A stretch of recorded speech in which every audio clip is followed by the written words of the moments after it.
चिंता मनुष्य का एक गंभीर विकार है। यह मनुष्य को अंदर ही अंदर जलाती है।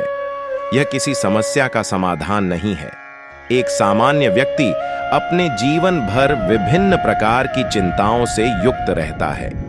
कृष्ण जी ने कहा है कि चिंता चिता के समान है। चिंताग्रस्त व्यक्ति के लिए समस्याओं से लड़ना कठिन ही नहीं बल्कि असंभव हो जाता है।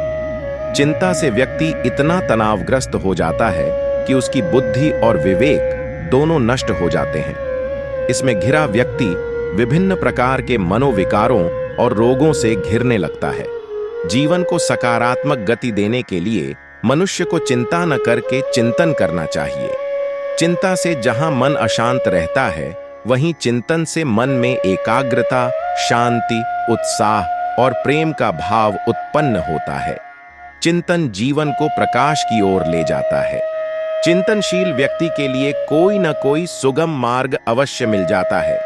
वास्तव में चिंता ही चिंतन को जन्म देती है।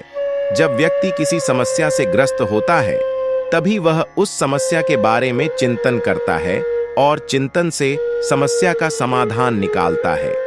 प्रत्येक मनुष्य के लिए यह स्वाभाविक है कि वह चिंता, डर, लोभ, क्रोध, भय, प्रेम, घृणा, करुणा आदि मानवीय प्रवृत्तियों से युक्त रहता है। मनुष्य को चाहिए कि वह इन स्वाभाविक प्रवृत्तियों से बिना घबराए इनका सामना करे और आगे बढ़े। अधिकतर लोग भविष्य को लेकर चिंतित रहते हैं और इस वजह से वर्तमान को बिगाड़ लेते हैं, जबकि ऐसा नहीं करना चाहिए। कल क्या होगा, ये सोचकर आज को खराब नहीं करना चाहिए। इस संबंध में एक राजा की लोक कथा प्रचलित है। कथा के अनुसार पुराने समय में एक राजा के पास अपार धन संपदा थी, लेकिन फिर भी वह चिंतित रहता है।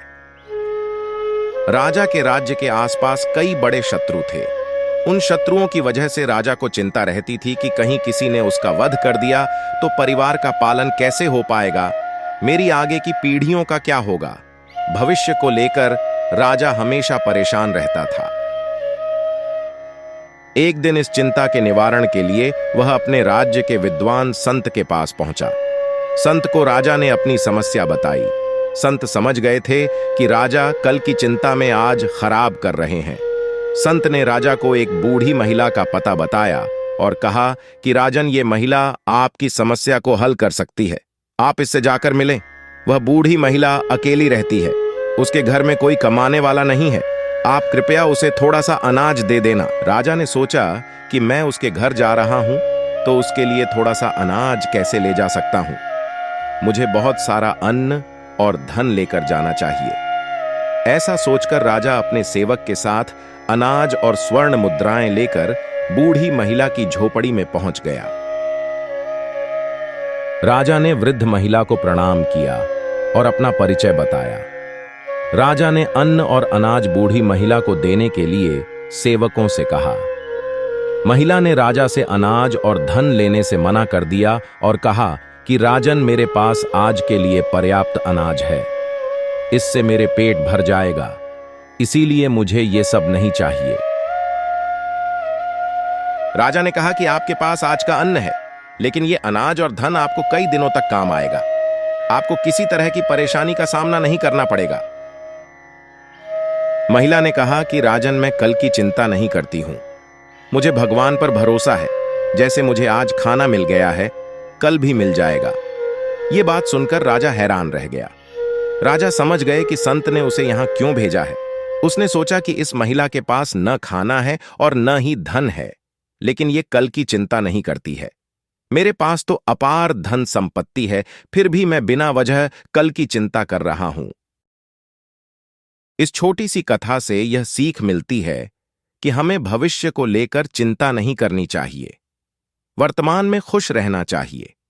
धर्म के अनुसार काम करते रहेंगे तो हमारा भविष्य भी अच्छा ही रहेगा।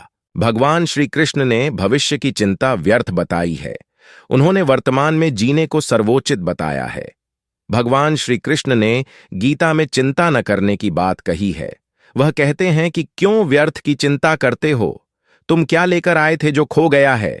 कर्म पर तुम्हारा अधिकार है, फल पर नहीं।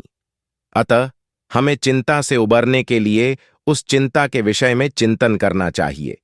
चिंतन ही चिंता समाधान की कुंजी है।